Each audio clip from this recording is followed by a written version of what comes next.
Hare Krishna, everyone. Welcome back to the daily readings of Srila Prabhupada's books here in Radha Lane, Houston, Texas, just right down the path from Sri Sri Radha Nila Madhava's gorgeous temple here at ISKCON of Houston. And we welcome you, all of you out in cyberspace. We hope that you're all having a very peaceful and good day or night, wherever you happen to be. And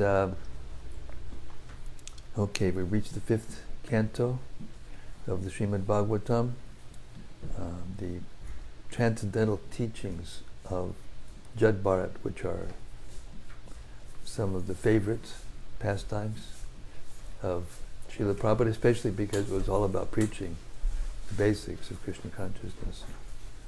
Hey Sarva, you can come here. Look, this is a good one. Unless it's not as good as this one. Maybe this one's better. It's up to you. Up to you. You call it. It's your shot. You call it. This one's better.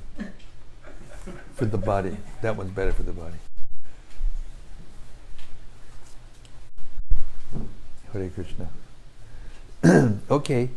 Now we're going to read, as we always do every day, Srila Sanatana Goswami's prayer to the Srimad Bhagavatam, glorifying the Bhagavatam for what it is. It's very rare to understand the Srimad Bhagavatam for what it is. But once you find out what it is, you can't stop reading it every day. Hare Krishna. Srimad Bhagavatam Mahima Stotram from the Sri Krishna Lila Stava, texts 412 through 416 by Srila Sanatana Goswami, the senior disciple of Chaitanya Mahaprabhu. And it goes like this. Sarva Shastabdi Piyusha Sarva Vedaika Satpala Sarva Siddhanta Ratnaja Sarva Lokaika Drikprada.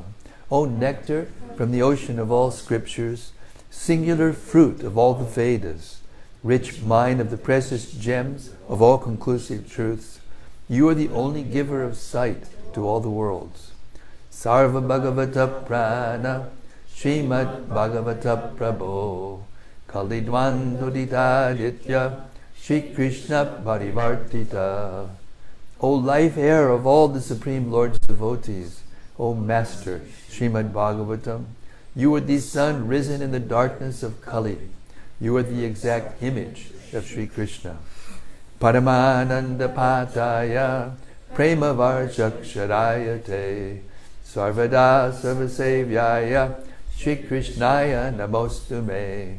I bow down to you, who are supremely blissful to read. Your every syllable pours down a flood of prema. You can always be served by everyone. You are Sri Krishna himself. Madeka Bando Matsangin Madguru Man Mahadana Mannistada Madbhagya Mad Ananda Namostute. My only friend, my constant companion, my spiritual master, my great wealth, my savior, my good fortune, my source of ecstasy, I bow down to you. Sadhu sadhu tadayin ati nichochatakara hanamunchakadachin mam premna rit kantayospura. O bestower of saintliness to the unsaintly, O exalter of the most fallen, please never leave me. Always appear in my heart and my voice with pure love. Om Namo Bhagavate Vasudevaya. Om Namo Bhagavate Vasudevaya. Om Namo Bhagavate Vasudevaya. Om Namo Bhagavate Vasudevaya. Om Namo Bhagavate Vasudevaya.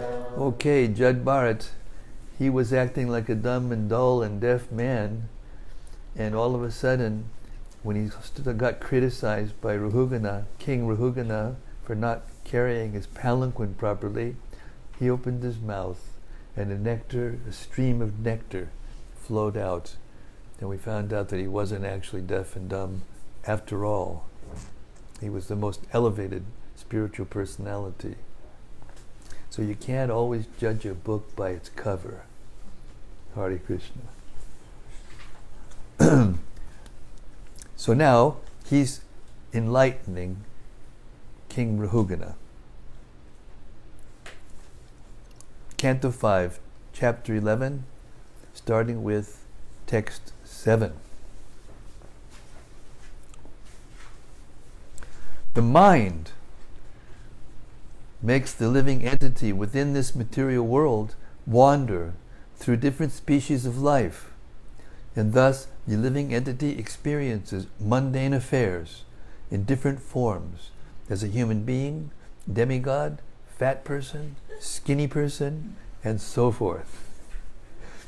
Learned scholars say that bodily appearance, bondage, and liberation are caused by the mind. Purport. Just as the mind is the cause of bondage, it can also be the cause of liberation. The mind is described here as para avara. Para means transcendental and avara means material. When the mind is engaged in the Lord's service, savai manak krishna padada vindayo, it is called para, transcendental. When the mind is engaged in material sense gratification, it is called avara, or material. In the present moment, in our conditioned state, our mind is fully absorbed in material sense gratification. But it can be purified and brought to its original Krishna consciousness by the process of devotional service. We have often given the example of Ambarish Maharaj, Savai Manak, Krishna, Padada Vindayor, Bachangshi Vaikunta Gunarnuvarnane. The mind must be controlled in Krishna consciousness. The tongue can be utilized to spread the message of Krishna and glorify the Lord, or take prasad, the remnants of food offered to Krishna. Sevan mukhe jivado. When one utilizes the tongue in the service of the Lord, the other senses can become purified. As stated in the Narada Pancharatra, Sarvopadi, Nivir Venir Muktam, Tatpadat, Vena Nirmalam.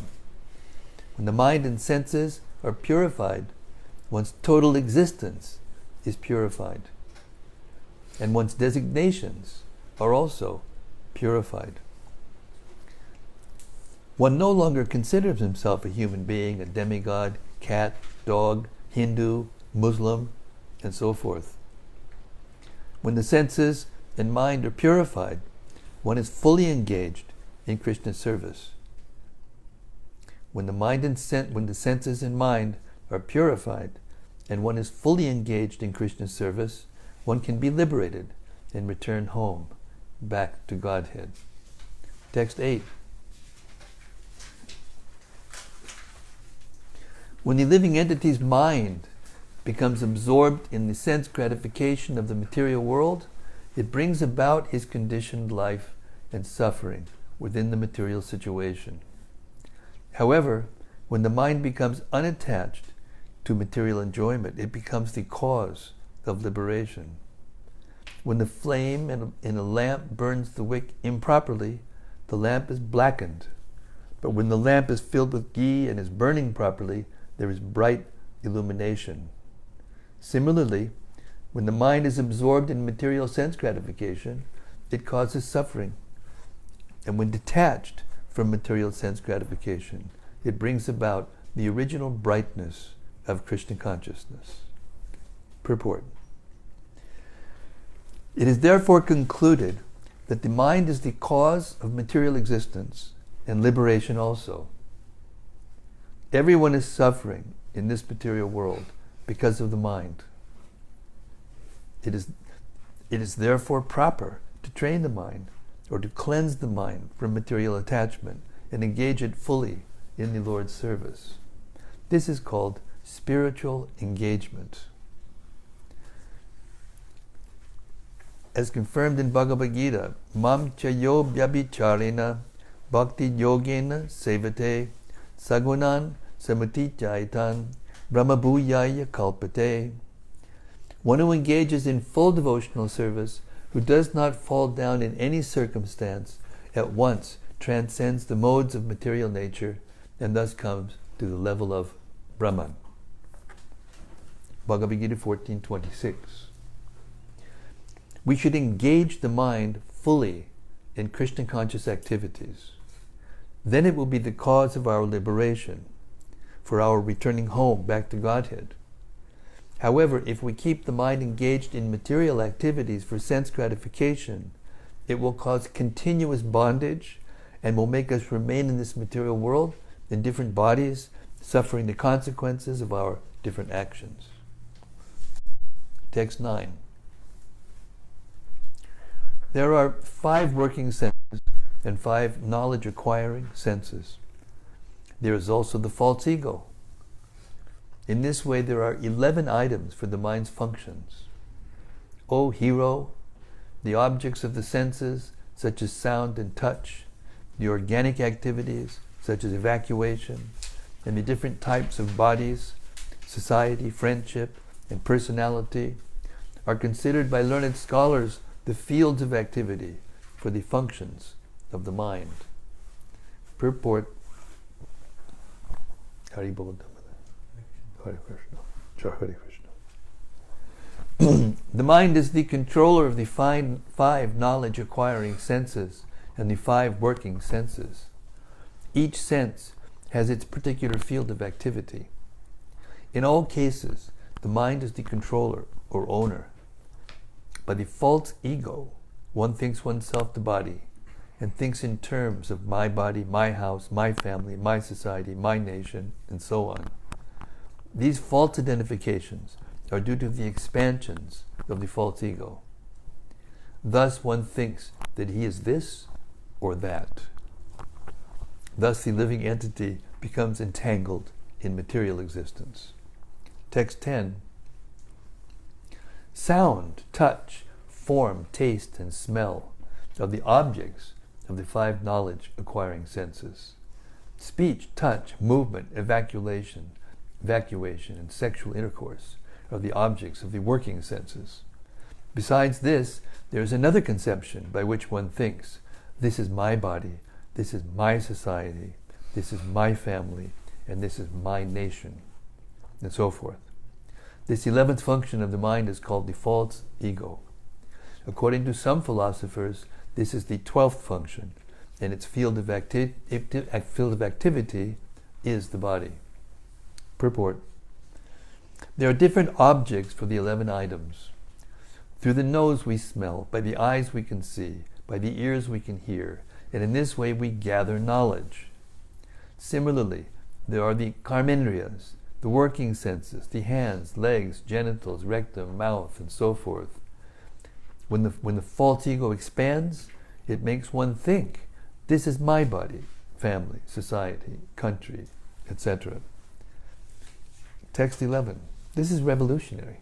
There's nobody who doesn't think my body, my nation, especially nowadays. Nationalism is becoming very, very powerful. If you don't think my nation, then you're a traitor and they make your life miserable. Somebody does anyway. Translation. The physical elements, nature, the original cause, culture, destiny, and the time element are all material causes. Agitated by these material causes, the 11 functions transform into hundreds of functions, and then into thousands, and then into millions.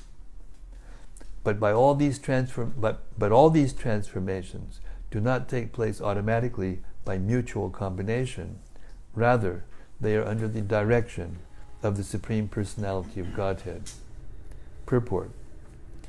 One should not think that all the interactions of the physical elements, gross and subtle, that cause the transformation of mind and consciousness are working independently. They are under the direction of the Supreme Personality of Godhead. In Bhagavad Gita 15:15, Krishna says that the Lord is situated in everyone's heart. Sarvasya chaham hridi sanavishto matak smritir jnanam apohanam cha. As mentioned herein, Supersoul, Kshetragya, is directing everything. The living entity is also Kshetragya, But the Supreme Kshetrajna is the Supreme Personality of Godhead. He is the witness and order giver. Under his direction, everything takes place. The different inclinations of a living entity are created by his own nature or his expectations, and he is trained by the Supreme Personality of Godhead through the agency of material nature. The body, nature, and the physical elements are under the direction of the Supreme Personality of Godhead. They do not function automatically. Nature is neither independent nor automatic. As confirmed in Bhagavad Gita, the Supreme Personality of Godhead is behind nature. Maya yakshena prakriti suyate sacharacharam hetunani nikonteya jagat viparivartate. This material nature is working under my direction, O son of Kunti, and it is producing all moving and unmoving beings. By its rule, this manifestation is created and annihilated again and again. Bhagavad Gita 9:10. Text 12. The individual soul, bereft of Krishna consciousness, has many ideas and activities created in the mind by the external energy. They have been existing since time immemorial. Sometimes they are manifest in the waking state and in the dream state, but during deep sleep, unconsciousness, or trance, they disappear. A person who is liberated in this life, Jivan Mukta, can see all these things vividly. Purport. As stated in Bhagavad Gita 13.3, Kshetragyam chapimam vidi sarva kshetreshu Bharata. There are two kinds of Kshetrajna, or living beings. One is the individual living being, and the other is the supreme living being.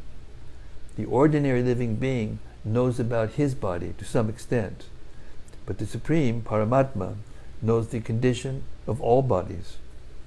The individual living being is localized, and the supreme Paramatma is all-pervading. In this shloka, the word Kshetrajna refers to an ordinary living being, not the supreme living being.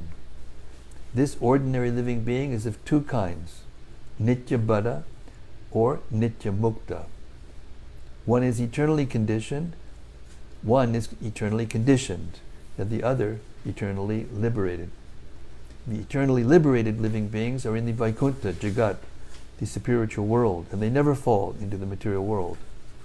Those in the material world are conditioned souls, Nitya Buddha.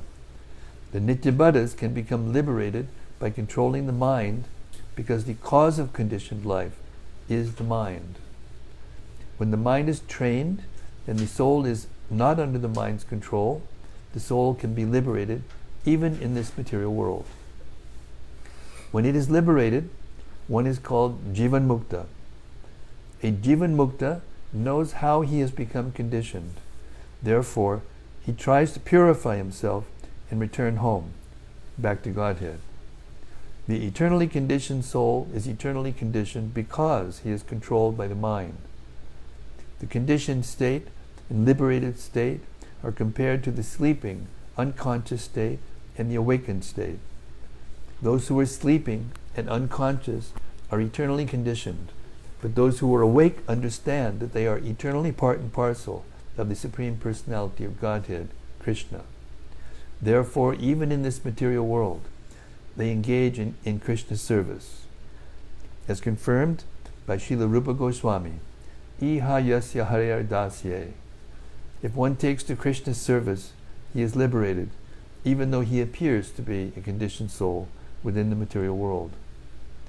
Jivan mukta sa uchate. In any condition, one is to be considered liberated if his only business is to serve Krishna. Text 13 and 14. There are two kinds of Kshetrajna, the living entity, as explained above, and the Supreme Personality of Godhead, who is explained as follows. He is the all-pervading cause of creation. He is full in himself and is not dependent on others. He is perceived by hearing and direct perception. He is self-effulgent and does not experience birth, death, old age, or disease. He is the controller of all the demigods, beginning with Lord Brahma. He is called Narayana, and he is the shelter of living entities after the annihilation of this material world. He is full of all opulences, and he is the resting place of everything material. He is therefore known as Vasudeva, the Supreme Personality of Godhead. By his own potency, he is present within the hearts of all living entities, just as the air or vital force is within the bodies of all beings moving and non-moving. In this way, he controls the body. In his partial feature, the Supreme Personality of Godhead enters all bodies and controls them. Purport. This is confirmed in Bhagavad Gita 15:15. Sarvasya chaham riddhi sanavishto matak smritir jnanam apodam cha. Every living being is controlled by the Supreme Living Being, Paramatma, who resides. Every living being is controlled by the Supreme Living Being, Paramatma, who resides within everyone's heart. He is the Purusha avatar, who creates this material world. The first Purusha avatar is Mahavishnu, and that Mahavishnu is the plenary portion of the Supreme Personality of Godhead, Krishna. Krishna's first expansion is Baladev, and his next expansions are Vasudeva, Sankarsana, Aniruddha, and Pradyumna. Vasudeva is the original cause of the Brahmajyoti, and the Brahmajyoti is the expansion of the rays of the body of Vasudeva. Yasya prabhavato jagadanta koti shvashesha vasudadi vibhuti binam tad brahma nishkalamanantam ashesha bhutam govindam adipurusham tamaham bhajami. I worship Govinda, the primeval Lord, who is endowed with great power. The glowing effulgence of his transcendental form is the impersonal Brahman, which is absolute, complete, and unlimited, and which displays the varieties of countless planets with their different opulences in millions and millions of universes. Brahma Samhita 540. The Supreme Personality of Godhead is thus described in Bhagavad Gita: Maya tatamidang sarvam jagat avyakta murtina matstani sarvabhutani nachaham teshvavastitaha. By me and my unmanifested form, this entire universe is pervaded. All beings are in me, but I am not in them. Bhagavad Gita 9:4. This is the position of the plenary expansions of Krishna as the all-pervading Vasudeva, Sankarsana, Pradyumna, and Aniruddha. Text 15. My dear King Rahugana, as long as the conditioned soul accepts the material body and is not freed from the contamination of material enjoyment, as long as he does not conquer his 6 enemies and come to the platform of self-realization by awakening his spiritual knowledge, he has to wander among different places and different species of life in this material world. Purport. When one's mind is absorbed in the material conception, he thinks that he belongs to a particular nation, family, country, or creed. These are all called upadhis, designations, and one has to become freed from them, sarvopadi, vinirmuktam. As long as one is not freed, he has to continue conditioned life in material existence. The human form of life is meant for cleansing away these misconceptions. If this is not done, one has to repeat the cycle of birth and death and thus suffer all material conditions. Text 16. The soul's designation, the mind, is the cause of all tribulations in the material world. As long as this fact is unknown by the conditioned living entity, he has to accept the miserable condition of the material body and wander within this universe in different positions. Because the mind is affected by disease, lamentation, illusion, attachment, greed, and enmity, it creates bondage and a false sense of intimacy within this material world. Purport. The mind is the cause of both material bondage and liberation. The impure mind thinks, I am this body. The pure mind knows that he is not the material body. Therefore, the mind is considered to be the root of all material designations. Until the living entity is aloof from the association and contaminations of this material world, the mind will be absorbed in such material things as birth, death, disease, illusion, attachment, greed, and enmity. In this way, the living entity is conditioned, and he suffers material miseries. Text 17. This uncontrolled mind is the greatest enemy of the living entity. If one neglects it or gives it a chance, it will grow more and more powerful and will become victorious. Although it is not factual, it is very strong. It covers the constitutional position of the soul.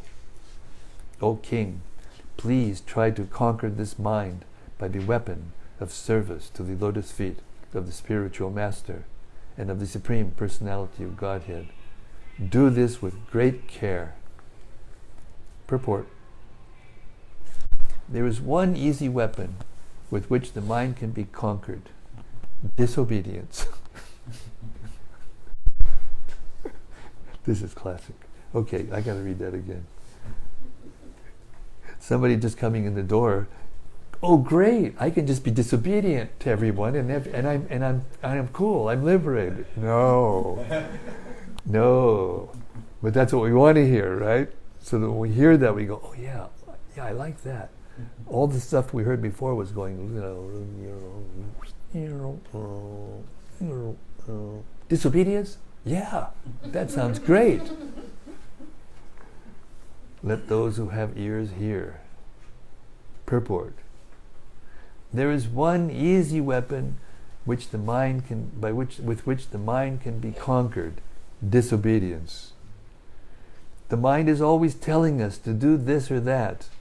Therefore, we should be very expert in disobeying the mind's orders. Gradually, the mind should be trained to obey the orders of the soul. It is not that one should obey the orders of the mind. Srila Bhaktisiddhanta Saraswati Thakur used to say that to control the mind, one should beat it with shoes many times just after waking, and again before going to sleep. In this way, one can control the mind. This is the instruction of all the Shastras. If one does not do so, one is doomed to follow the dictations of the mind. Another bona fide process is to abide strictly by the orders of the spiritual master and engage in the Lord's service. Then the mind will be automatically controlled. Sri Chaitanya Mahaprabhu has instructed Srila Rupa Goswami, Brahmanda Brahmite Konya Bhagyavan Jeev Guru Krishna Prasadi Poi Bhakti Lata Bij. When one receives the seed of devotional service by the mercy of Guru and Krishna, the Supreme Personality of Godhead, one's real life begins. If one abides by the orders of the spiritual master, by the grace of Krishna, he is freed from service to the mind. Thus, in the Bhaktivedanta purports of the 5th canto, 11th chapter of Srimad-Bhagavatam, entitled Jada Bharata Instructs, King Rahugana.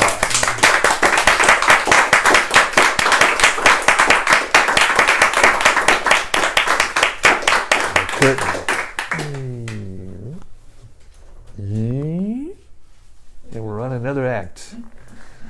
Chapter 12. Conversation between Maharaj Rahugana and Jada Bharata. Okay, now he's given him the sauce and now they're going to talk about it.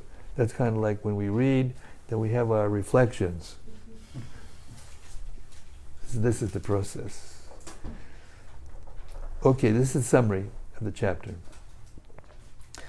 Because Maharaj Rahugana was still doubtful about his enlightenment, he asked the Brahmana Jada Bharata to repeat his instructions and clarify ideas he could not understand. In this chapter, Maharaj Rahugana offers his respectful obeisances to Jada Bharata, who was concealing his real position. The king could understand by his speech how exalted and advanced he was in spiritual knowledge. He very much regretted his offense against him. Maharaj Rahugana was bitten by the serpent of ignorance, but was cured by the nectarian words of Jada Bharata. Later, because he was doubtful about the subjects discussed, he made further inquiries, one question after another. First, he wanted to be released from the offense he had committed at the lotus feet of Jada Bharata. Maharaj Rahugana was somewhat unhappy at not being able to grasp Jada Bharata's instructions, which were full of meaning that could not be understood by a materialistic person.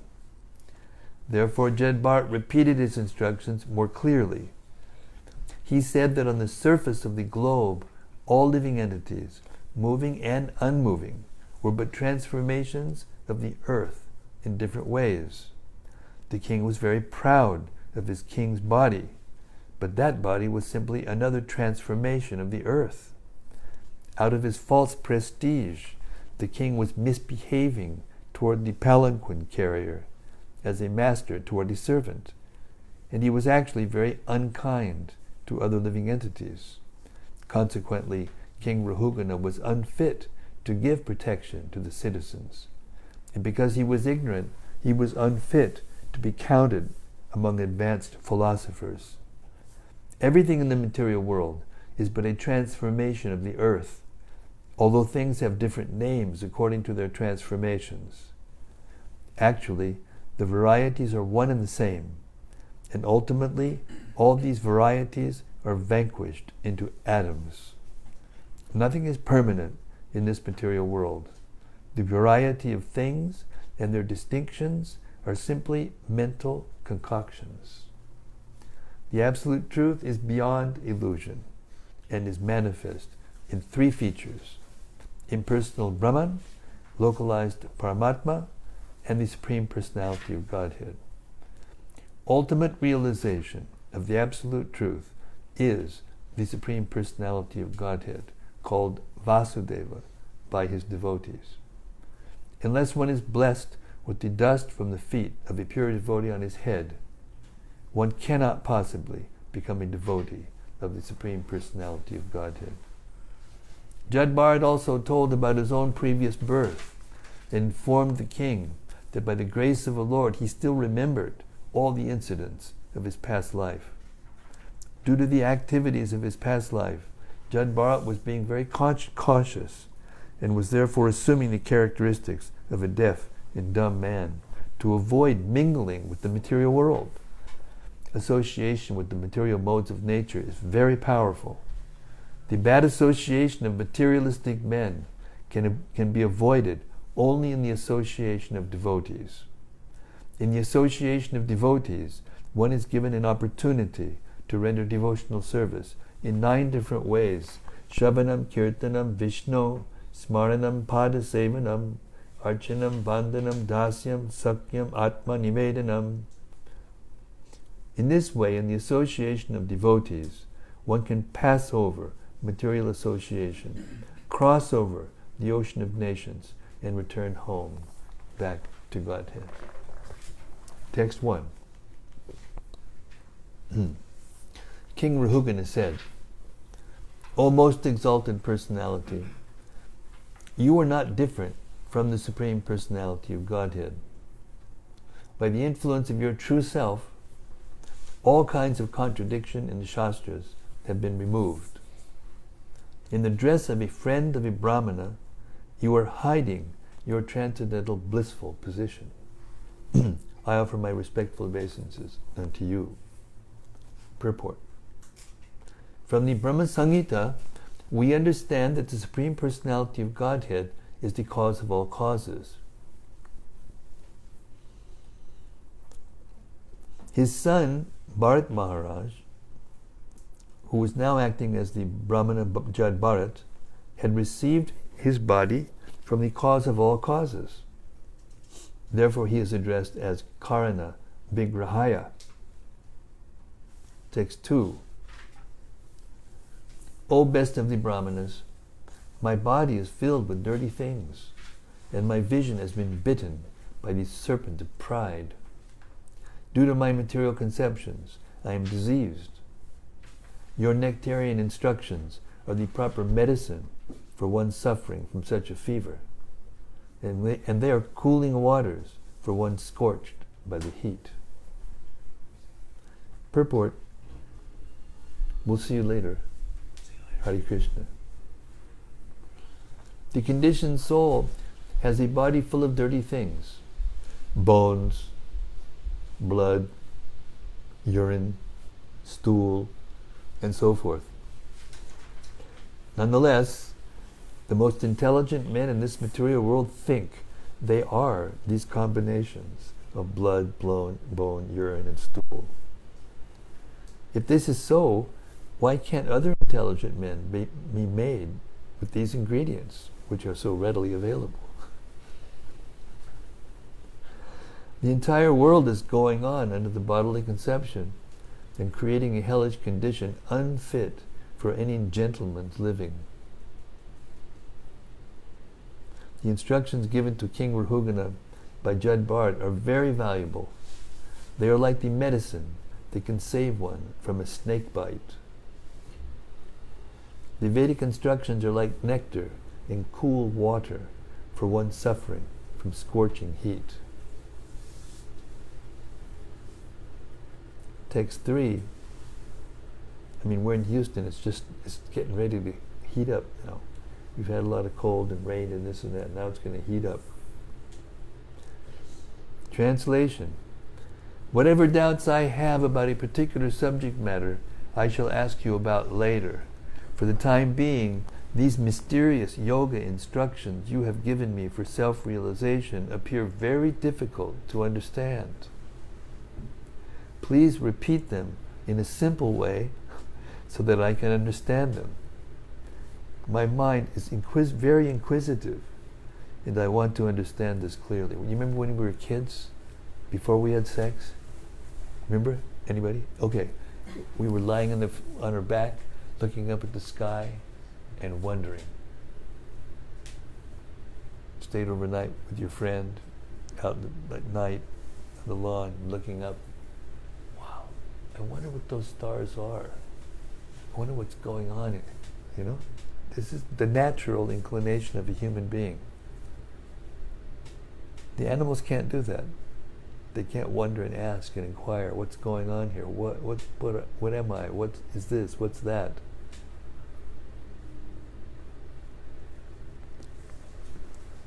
My mind is very inquisitive, and I want to understand this clearly.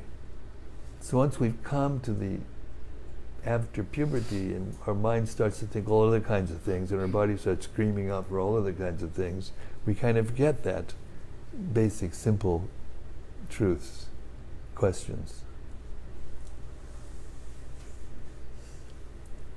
So therefore, it's described here that these mysterious yogic instructions appear very difficult to understand.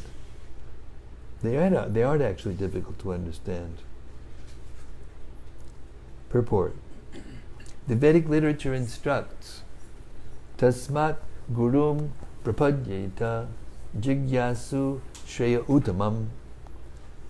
An intelligent man must be very inquisitive to know the transcendental science deeply.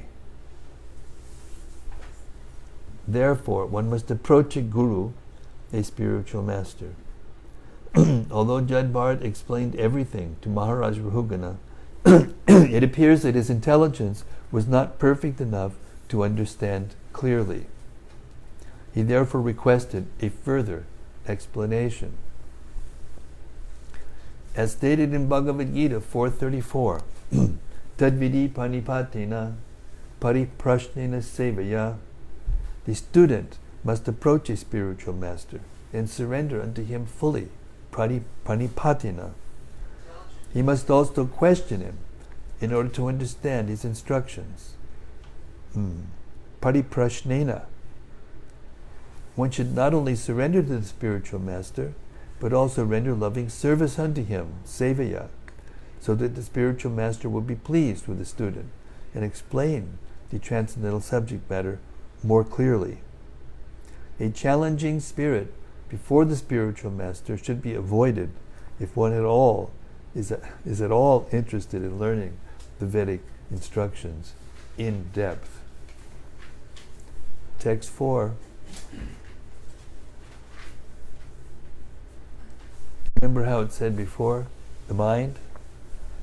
So when the mind is disobedient and it hears the truth, it goes, no, don't you remember how nice it was over here? Oh no, that was just a fluke. You fell on your nose, or you got into trouble, or you suffered. That was just a fluke, don't you know? Come over here. Everything's okay. O Master of Yogic Power, you say that fatigue resulting from moving the body here and there is appreciated by direct perception, but actually there is no fatigue. It simply exists as a matter of formality.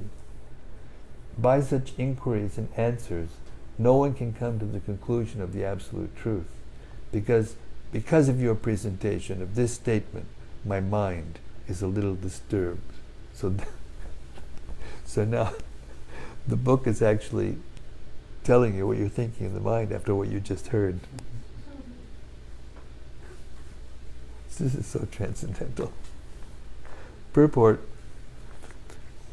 Formal inquiries and answers about the bodily conception do not constitute knowledge of the absolute truth. Knowledge of the absolute truth is quite different from the formal understanding of bodily pains and pleasures. In Bhagavad Gita, Lord Krishna informs Arjuna that the pains and pleasures experienced in relation to the body are temporary. They come and go. One should not be disturbed by them, but should tolerate them and continue with spiritual realization. Text 5 and 6. The self-realized Brahmana Jada said, among the various material combinations and permutations, there are various forms and earthly transformations. For some reason, these move on the surface of the earth and are called palanquin carriers. Those material transformations which do not move are gross material objects, like stones. In any case, the material body is made of earth and stone in the form of feet, ankles, calves, knees, thighs, torso, throat, and head. Upon the shoulders is the wooden palanquin, and within the palanquin is the so-called king of Sovira. The body of the king is simply another transformation of earth, but within that body, your lordship is situated and falsely thinking that you are the king of the state of Suviras. Now he's like spelling it out more graphically, right? This is called abstract to practical, concrete.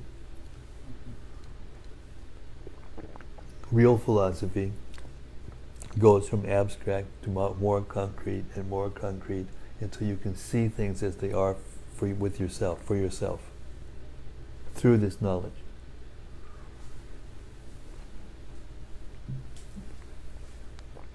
Purport.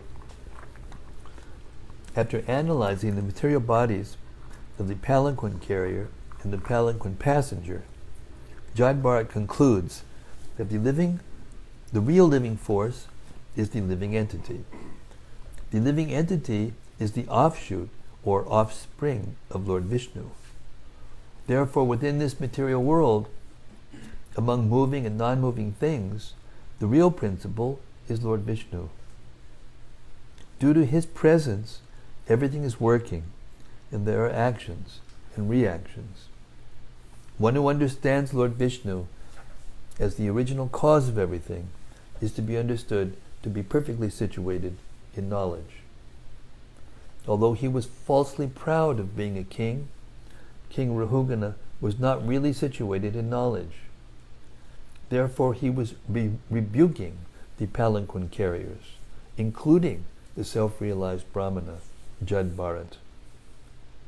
This is the first accusation Jada Bharat made against the king, who was daring to talk to a learned Brahmana from the flimsy ground of ignorance, identifying everything with matter. King Rahugana argued that the living entity is within the body, that when the body is fatigued, the living entity within must therefore be suffering. It is clearly explained in the following verses that the living entity does not suffer due to the body's fatigue. Srila Vishwanath Chakravarti gives an example of a child heavily decorated with ornaments. Although the child's body is very delicate, he does not feel fatigue, nor do the parents think that his ornaments should be taken away. The living entity has nothing to do with bodily pains and pleasures. These are simply mental concoctions. An intelligent man will find the original cause of everything. Material combinations and permutations may be a matter of fact in worldly dealings, but actually the living force, the soul, has nothing to do with them.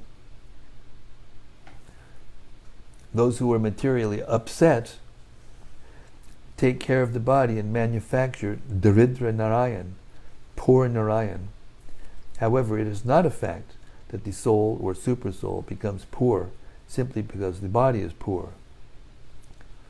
These are the statements of ignorant people. The soul and supersoul are always apart from bodily pleasure and pain. Text 7. It is a fact, however, that these innocent people carrying your palanquin without payment are certainly suffering due to this injustice. Their condition is very lamentable because you have forcefully engaged them in carrying your palanquin. This is the real solution for inequality, right here. Read it again. This is the real solution for inequality. It is a fact, however, that these innocent people carrying your palanquin without payment are certainly suffering due to this injustice. Their condition is very lamentable because you have forcibly engaged them in carrying your palanquin. This proves that you are cruel and unkind. Yet due to false prestige, you were thinking that you were protecting the citizens. This is ludicrous. You were such a fool that you could not have been adored by a great man in an assembly of persons advanced in knowledge. Purport. King Rahugana was proud of being king, and he felt he had the right to control the citizens as he liked. But actually he was engaging men in carrying his palanquin without payment, and therefore he was causing them trouble without reason. Nonetheless, the king was thinking that he was the protector of the citizens. Actually, the king should be the representative of the Supreme Personality of Godhead. For this reason, he is called Naradevata, the Lord among human beings. However, when a king thinks that because he is the head of the state, he can utilize the citizens for his sense gratification, he is in error. Such an attitude is not appreciated by learned scholars. According to the Vedic principles, the king should be advised by learned sages, brahmanas, and scholars who advise him according to the injunctions given in the Dharma Shastra. The duty of the king is to follow these instructions. Learned circles do not appreciate the king's utilizing public endeavor for his own benefit. His duty is to give protection to the citizens instead. The king should not become such a rogue that he exploits the citizens for his own benefit. It is stated in Srimad-Bhagavatam that in Kali Yuga, the heads of government will be plunderers and thieves. We should send sets of Bhagavatam to all the members of Congress or the Parliament, and we're trying to figure out Brexit, and they can read this and get some better ideas. Oh, Krishna.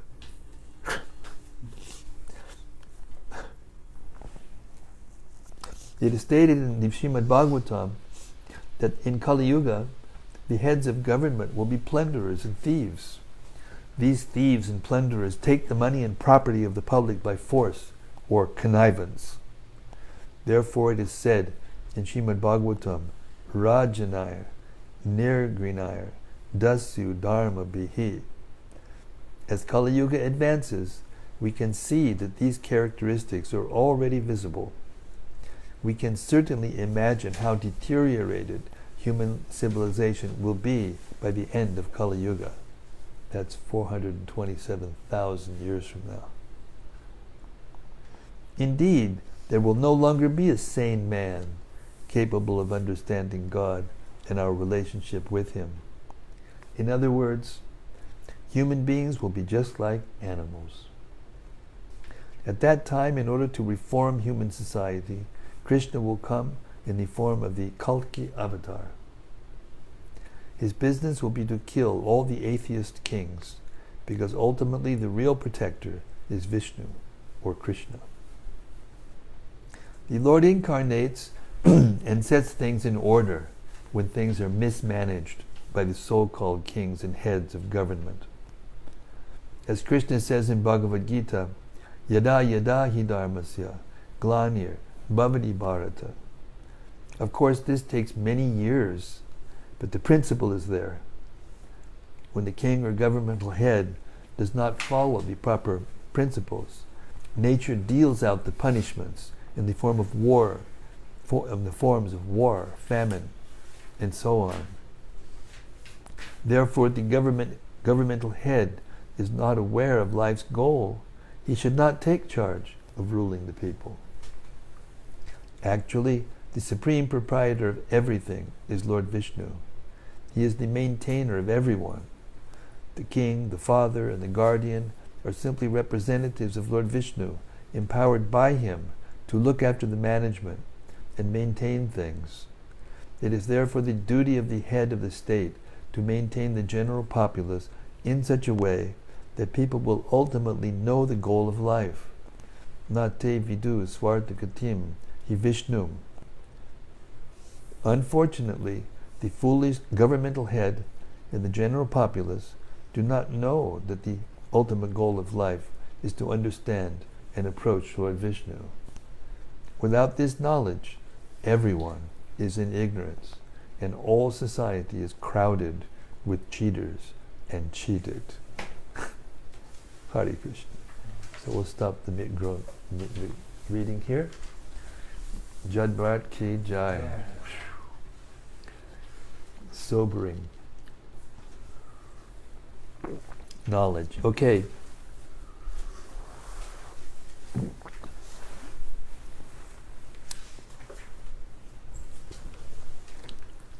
There are a few points, I guess, that were made, might have stuck in somebody's mind.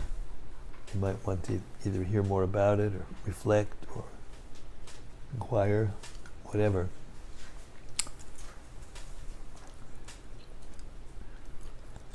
Or maybe it was so clear that you're just stunned. That happens sometimes. I have a question. Okay, Hannah, you're the only one brave enough or stupid enough to talk about after that. Go ahead. We read, by me in my unmanifested form, this entire universe is pervaded. All beings are in me, but I am not in them.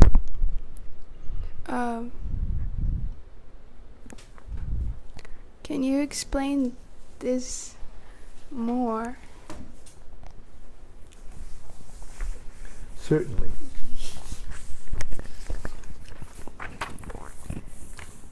I'll take the safe path. This is the safe path. Maya tatamidang sarvam jagat avyakta murtina matstani sarvabhutani nachaham te svavastitaha. By me, in my unmanifested form, this entire universe is pervaded. All beings are in me, but I am not in them. Purport. The Supreme Personality of Godhead is not perceivable through the gross material senses. It is said, Atak Shri Krishna Namadi Nabhaved Grayam Indriyahi Sevan Mukhe Hijivado Swayameva Spurat Jadaha. Lord Krishna's name, fame, pastimes, etc. cannot be understood by material senses. Only to one who is engaged in pure devotional service under proper guidance is he revealed. In the Brahma Samhita it is said, Premanjana Chudita Bhakti Vilochanena Sandak Sadaiva Hridayeshu Vilokayanti. One can see the Supreme Personality of Godhead, Govinda, always within himself and outside himself if one has developed the transcendental loving attitude towards him. Thus, for people in general, he is not visible. Here it is said that although he is all-pervading, everywhere present, he is not conceivable by the material senses.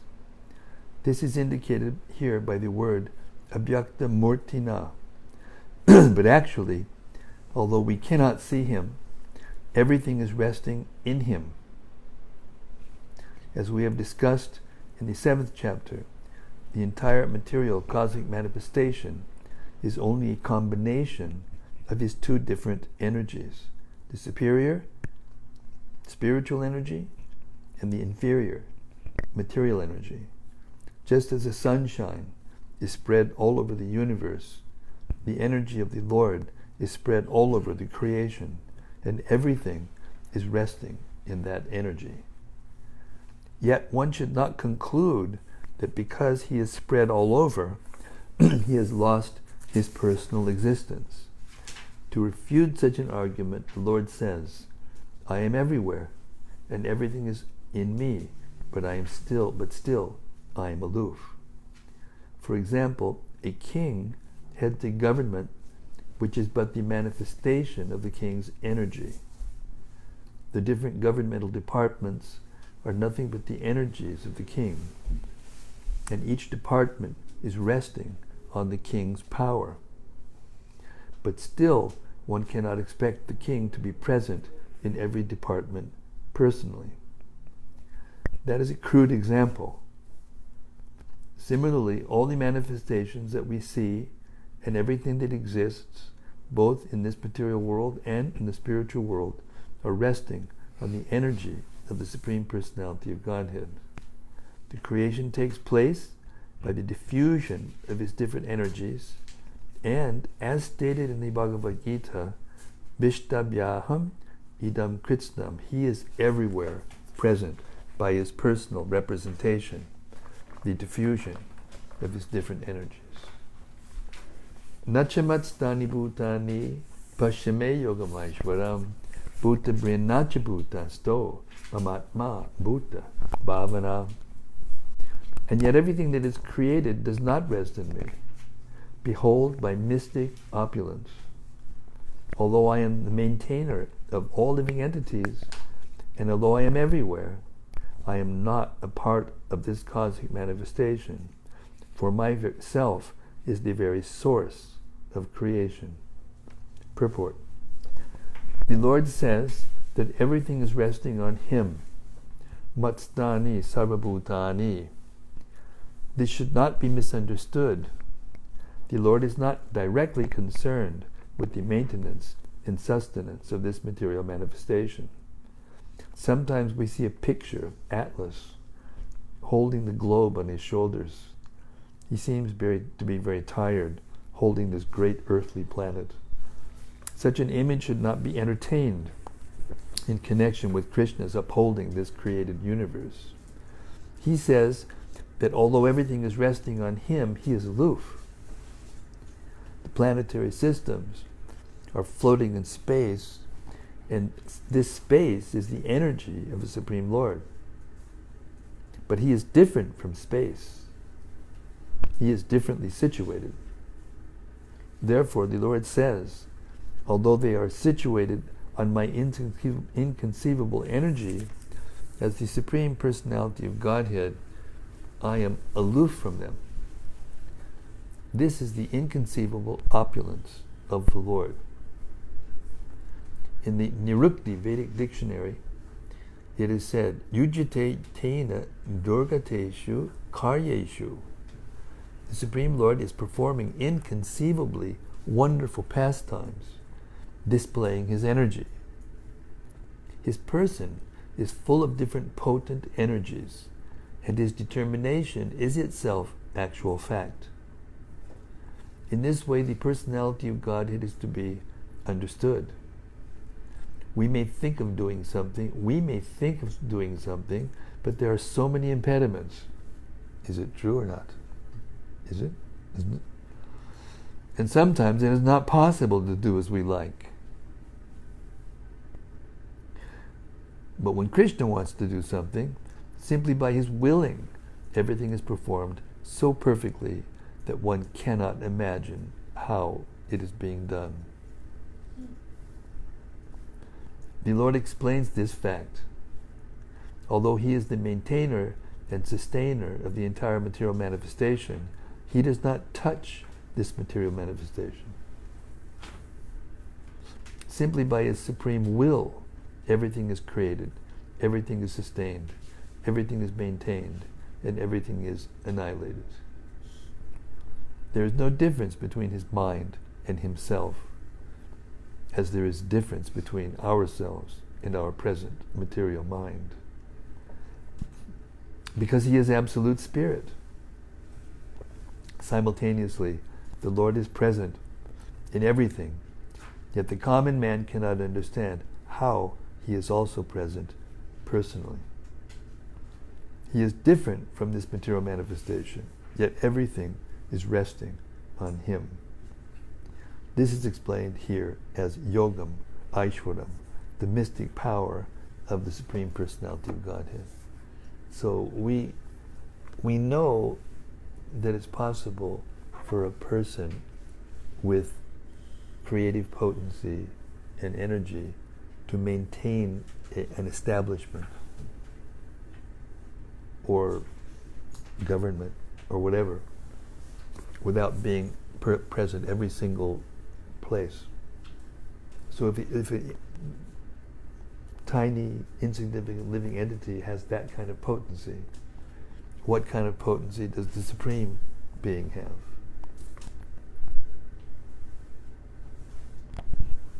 Yogamaishvara. That's his mystic potency, his unlimited mystic potency.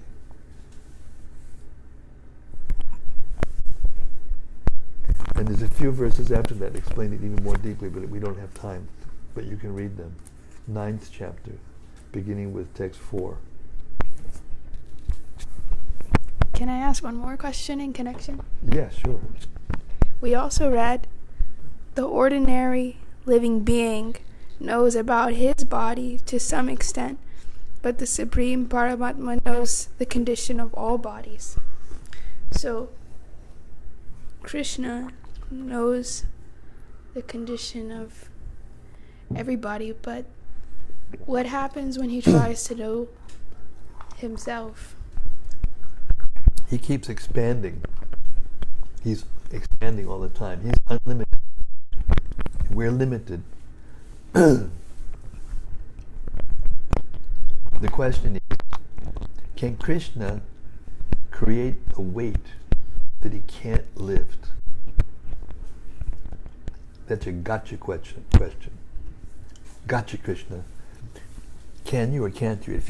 Either way, if you can, then you're not unlimited because you can't lift it. And if you can't, then you can't create it. So you might as well give up your position. So the answer is, yes, he can create a weight that he can't lift, and the next moment he lifts it.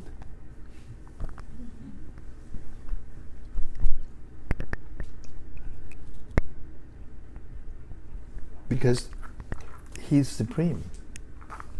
We have a little tiny bit of his potency. So if we analyze the things that we can do in a more powerful person, and then extrapolate or understand that he's supreme, he's unlimited, he can do anything he wants. He's got all those potency that we've got, but in an unlimited capacity. Then we can begin to understand. Oh, right. And then you'll bow down. And that's the beginning. Bow down, mister. Boy George used to come to the temple in So Street in those days.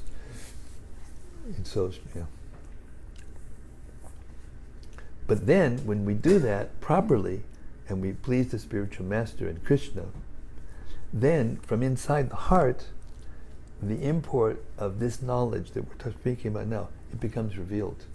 You can't figure it out.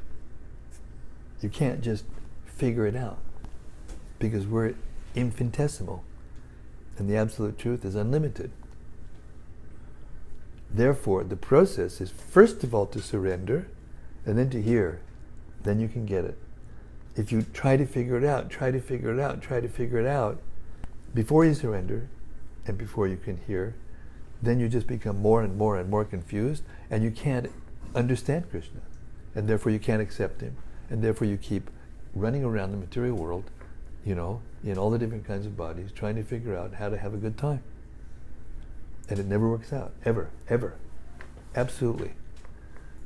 And even if you think you can, and even if you get it together with your good karma for a whole lifetime, then you got to leave your body, and you got to leave it all behind.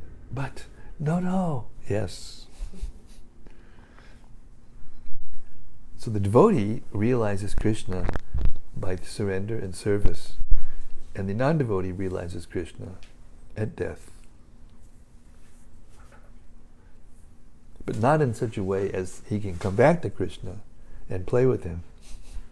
Because when you do surrender to Krishna, and you start doing what he wants you to do in a way that pleases him, and he likes you, and of course he likes everybody, but he becomes favorable, then he can give you anything and everything, and he does. He gives himself. And then you can play with him. And he'll let you climb on his shoulders.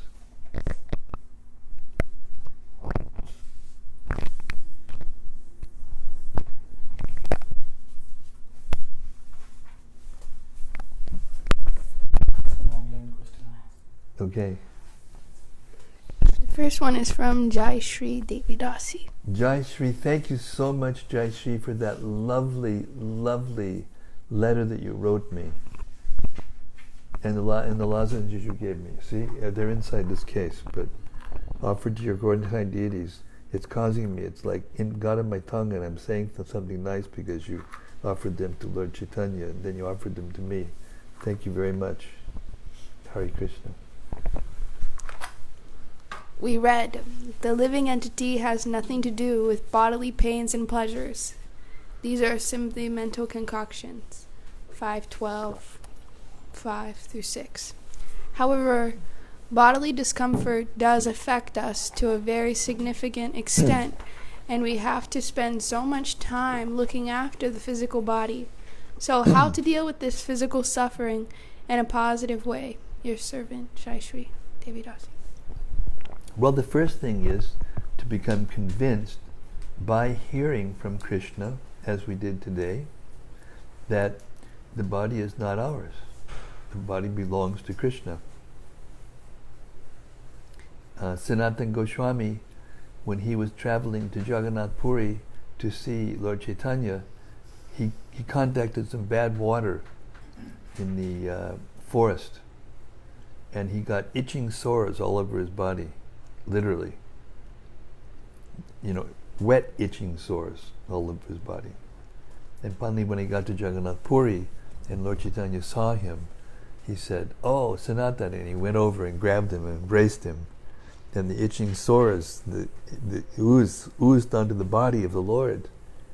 And Sanatana Goswami said, "Oh my God, now I've come here for my benefit, and now I'm gonna suffer forever from the offense I just created."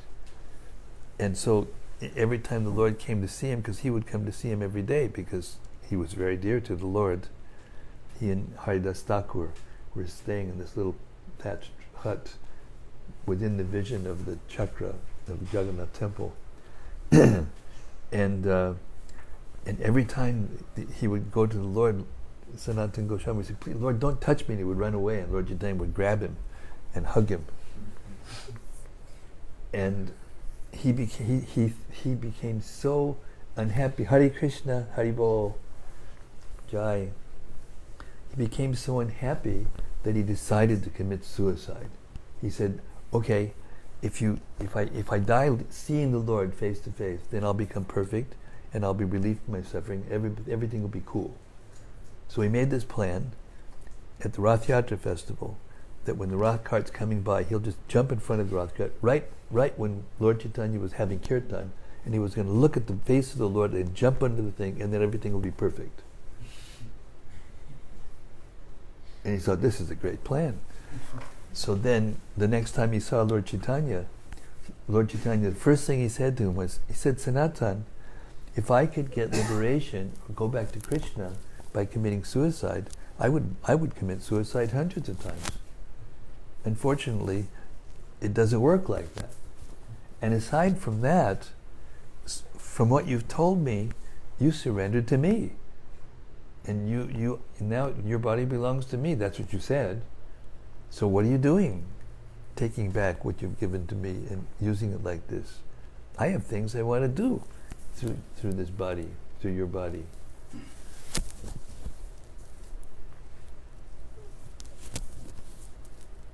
So it's the same for all of us. There's no one in this material world, no one, including Lord Brahma, does not experience some kind of pain or some kind of suffering in this material world. Dukhalayam ashasvatam. So we have to tolerate. That's the first thing. And then we have to accept that this body does not belong to me, it belongs to Krishna. And then take care of it as good as we can. But it doesn't mean that you can take care of it and it's going to live forever, no matter who you are. It's concomitant with the body. Birth, death, disease, old age. It's concomitant. So you have to tolerate those things. And you have to give yourself to Krishna. You have to give the very body that is causing you pain to Krishna. And if you do that completely, over enough time, with enough sincerity, then Krishna will relieve you to a certain extent. Maybe not completely, but so much so that you will be able to tolerate what you didn't think you could tolerate before. And then in the end, he will take you back to him. Even if you're not perfect, even if your mind is very disturbed at the time of death. And it's kind of like Prabhupada used to say, remember, make the best use of a bad bargain. Being in the material world is a bad bargain. There's no good bargain in this material world. To make the best use of this bad bargain of being in the material world is to give yourself to Krishna in pure love. And then the effects of your previous activity, which is causing you to suffer, will become reduced. So much so that even through it all, you can still love him and serve him. You can still remember him. Even if you can't do anything physically, you can remember him with love. You can hear about him. You can hanker to be with him. You can hanker to serve Him purely. That's it. This is from Vilas Manjari Dasi. Hari Bokul. Vilas Manjari is in Australia, in Sydney, Australia. Haribol, Vilas Manjari. Hare Krishna Maharaj, please accept my humble obeisances. What is the relationship between the spiritual mind and the material mind? The spiritual mind is not material. The body of the spirit, the spiritual body is made of Sat Chit Ananda, eternity, knowledge, and bliss. So there's a function that is like the mind, but it's the person. Here, we think the mind is the person. That was what Camille was talking about last night. It's hard to work out the difference between the mind and the person. Easier to work out the body and the person, but the mind and the person, it's more difficult to realize. So when the desire of the soul, because the soul has desires, the spiritual body has desires to love and serve Krishna, and sometimes it thinks that it wants to find out what Krishna is like to be Krishna, or wants to somehow be like Krishna, or enjoy like Krishna. Krishna is the enjoyer, we're the enjoyed. We think we want to be the enjoyer, and in this way we turn our face away from Krishna and we end up in the material world. So when we touch the material energy for the first time, the subtlest immaterial energy is called false ego, and that consciousness, which includes the spiritual mind, when it touches the false ego, it empowers the spiritual mind to identify with the material energy. And then you begin to identify with the material energy and the transformations of the energy, and therefore your own mind. Now we know this. We already know this, but we're not educated. But we, in every single language of the world, when we talk about the mind, we say, my mind.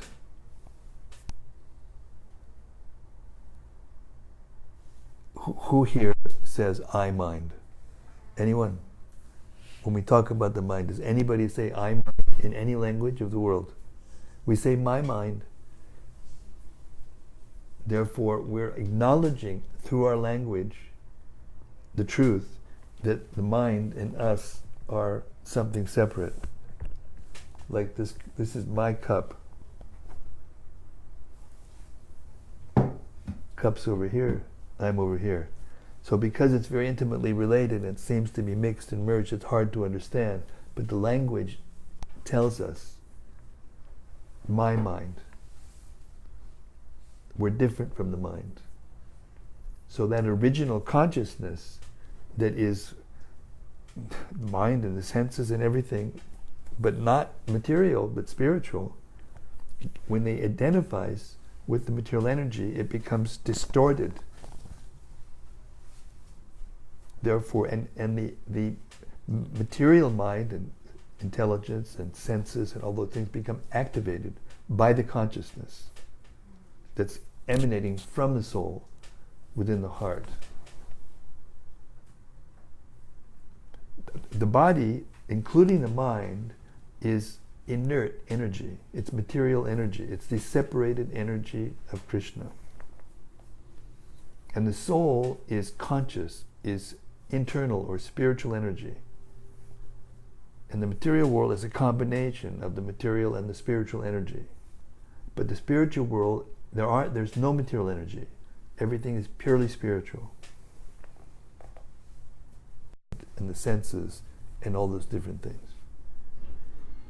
That's oneness. Not that we all become one together and become one homogeneous light or energy without differentiation.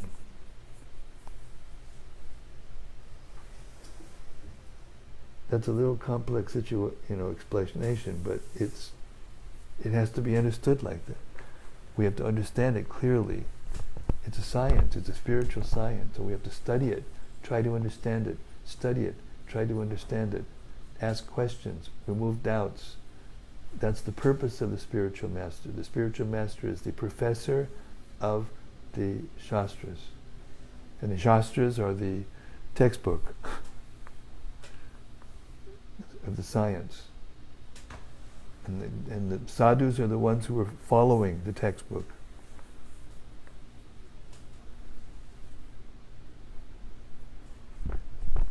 And at the end of the day, we have to tolerate. We've got no choice.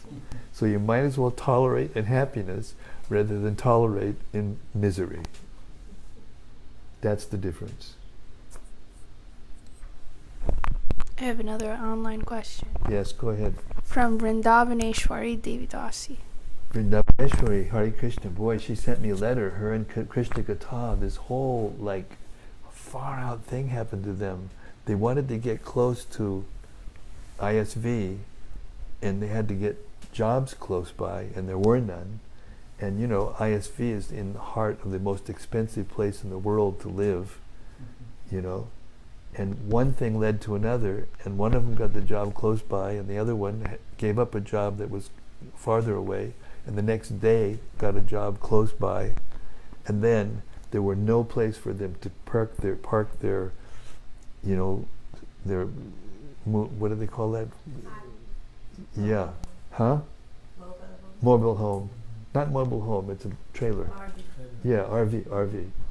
And the next day they got one right almost next door to ISV. So in 3 days they got it all. It was amazing. Okay, Vrindavaneshwari, now that you can tell us your ecstasies, go ahead. We read, one should not indulge in talking unnecessarily about news of the material world. For preaching purposes and relationship purposes, is it okay, and how much? It depends on each individual person. This is not a mechanical thing where everybody has to do the same. Okay, left your arm, raise your arm, okay. Raise the other arm, okay, now you're a pure devotee because you're doing whatever I say. It's not like that. Each person's different, and therefore each person will apply the knowledge differently according to their time and circumstance. Like if a person is a frontline preacher and part of his service is to debate with certain really heavy philosophical persons, then he may study even Mayavad philosophy to learn about it so that he can defeat it. Or if his duty is to preach to a certain class of person, he may bone up, as they say. He may learn about a certain political situation or something so that he can deal with the person. Or if he travels a lot, I know I travel a lot. Of course, I'm not going to be traveling so much now for next year until I finish my audiobook, but normally I do. I want to know in the next country I'm going to, I want to know what's going on, because now things are changing like anything. Immigration policy is changing, you got to. So for service, it's okay, but too much means, if it's not for service, it's just for spacing out, or for sense gratification, or for speculating, or whatever. So it depends on each individual person, it turns on their service. If you're very fortunate, you can be a simple brahmachari and not know about the news at all and be in ecstasy.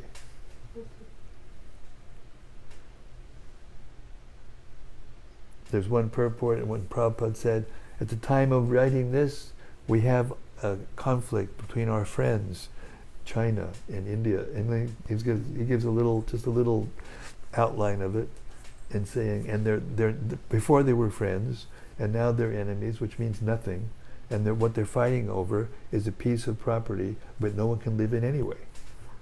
In the middle of the Himalayas between India and Nepal or someplace, or China and Nepal or someplace. So the point is, we accept those things which are favorable for our devotional service. And what does it mean to be favorable? It helps us to remember Krishna, or it helps us to serve Krishna. So that's the science. Learn how to accept and reject things. And how do we tell? If something it affects us negatively in terms of the strength of our faith or the agitation of our mind and senses, so that we can't do our devotional service nicely. Is that okay? I'm going to turn into a pumpkin 3 minutes ago, so I got to go. I got to get up early in the morning and do my recording. By the way, just for everybody's information, I did 34 pages today, and Shweta Dweep has come on board, and he's doing the recording along with Gora. So Gora's like got a teething baby on board. So he's up half the night, a lot of nights. So it's been a little bit rocky, but now it's stabilized. And we just went over 1,600 pages of the Adi Leela, nicely recorded, ready for editing. That's right. Okay, with that, we will thank you very much. Hare Krishna. Srimad-Bhagavatam ki jai. Samaveda Bhakta Vrinda ki jai. Jad Bharat ki jai. Gaur Premanandi.